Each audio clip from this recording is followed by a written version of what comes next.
Halo Miss, Assalamualaikum warahmatullahi wabarakatuh. Perkenalkan, nama aku Salma Humaura dengan NIM 44241324. Di sini aku ingin menjelaskan tentang laporan proyek CCT yang isinya ada ideas in the box dan iklan-iklan masyarakat. Oke, kita masuk ke ideas in the box dulu ya. Di sini ada table yang sebelumnya itu Miss sudah jelasin isinya itu kayak gimana aja. Oke, di sini ada bahan, bentuk, sentuhan akhir, dan posisi. Semua udah aku isi dengan kotak-kotaknya. Dan aku mengambil bahan untuk merchandise aku itu plastik dan bentuknya itu bulat. Sentuhan akhirnya ada stiker. Posisinya ada di atas meja. Oke, kita lanjut ke latar belakangan tentang merchandise aku. Di sini aku mengambil merchandise-nya yaitu kipas tangan terbuat dari plastik. Latar belakangnya adalah kipas tangan adalah barang yang sering orang gunakan ketika ada event, entah itu konser ataupun kajian. Oke, kipas tangan ini juga terbuat dari bahan apa saja yang ingin kalian buat, tapi saya di sini mengambil dari bahan plastik. Kipas tangan juga praktis, gampang dibawa kemana-mana karena dia bentuknya kecil. Nah, di sini ada gambar saya nih, Miss, kipas tangannya. Bentuknya seperti itu. Dan kenapa tadi saya mengambil sentuhan akhir stiker? Karena di situ saya menambahkan tulisan BSI, ataupun itu bisa jadi nanti saya jadikan stiker. Oke, kita lanjut ke tata cara pembuatan kipasnya.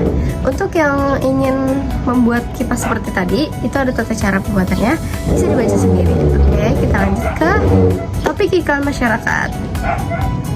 Oke, kita masuk ke lingkaran kesempatan.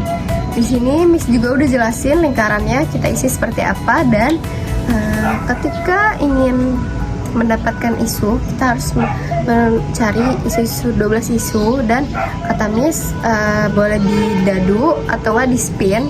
Saya itu nge-spin 12 isu yang ada di lingkaran kesempatan dan saya mendapatkan isu bullying. Oke, kita masuk ke definisi bullying. Bullying itu apa sih? Bullying itu adalah tindakan agresif merendahkan seseorang yang dilakukan secara sengaja ataupun berulang kepada individu ataupun kelompok dengan tujuan untuk menyakiti, mengintimidasi, atau mengendalikan mereka. Bullying dapat terjadi dalam berbagai bentuk, termasuk fisik, verbal, sosial, ataupun melalui media sosial yang biasa disebut cyberbullying. Korban bullying seringkali merasa terancam, takut, cemas akibat perbuatan oleh pelaku. Tindakan bullying dapat terjadi di lingkungan seperti sekolah, tempat kerja, ataupun media sosial. Oke, kita lanjut ke faktor yang mempengaruhi adanya bullying terhadap pelaku. Adanya kepribadian karakter, kepribadian pelaku, pengaruh teman sebaya, pengalaman masa lalu pelaku, ataupun kondisi keluarga, lingkungan sekolah, kurangnya empati terhadap pelaku, media sosial, dan ketidakamanan kepribadian dia.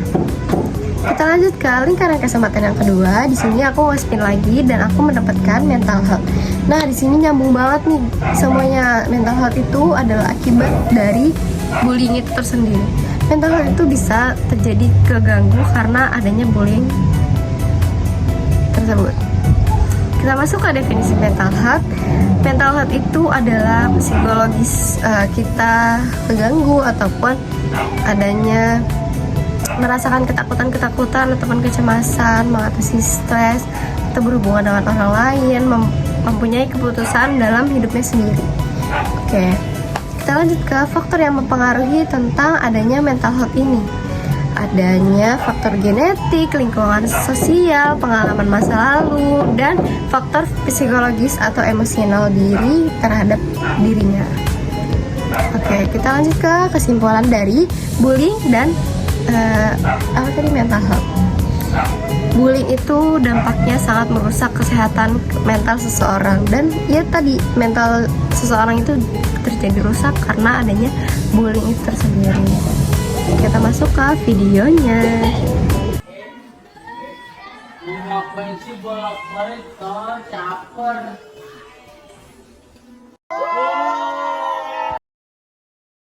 Semenjak dari kejadian itu, Lintang sudah tidak lagi keluar rumah ataupun bermain bersama temannya. Setiap Lintang di rumah, ketakutan-ketakutan itu berdatangan kepada pikiran dia. Entah itu hal yang tadi barusan terjadi kepadanya ataupun hal yang akan kedepannya dia lalui. Setiap lintang di rumah, dia selalu mempercayai dirinya bahwa diri dia tuh tidak ada kekurangannya. Kenapa ya semua ini terjadi kepadaku? Nah itu guys, akibat dari bullying yang dia dapatkan. Dia dikatain oleh orang sekitarnya, ataupun disorakin kayak tadi, even dia lewat doang, dia jadi katain. Jadi dia mental health-nya keganggu gitu. Jadi kayak, kenapa sih kok semua orang ngelakuin itu kepada aku gitu. Oke, semuanya jadi tidak boleh ya melakukan bullying terhadap teman sendiri ataupun keluarga kita sendiri. Nah, akibatnya itu bisa fatal, teman-teman.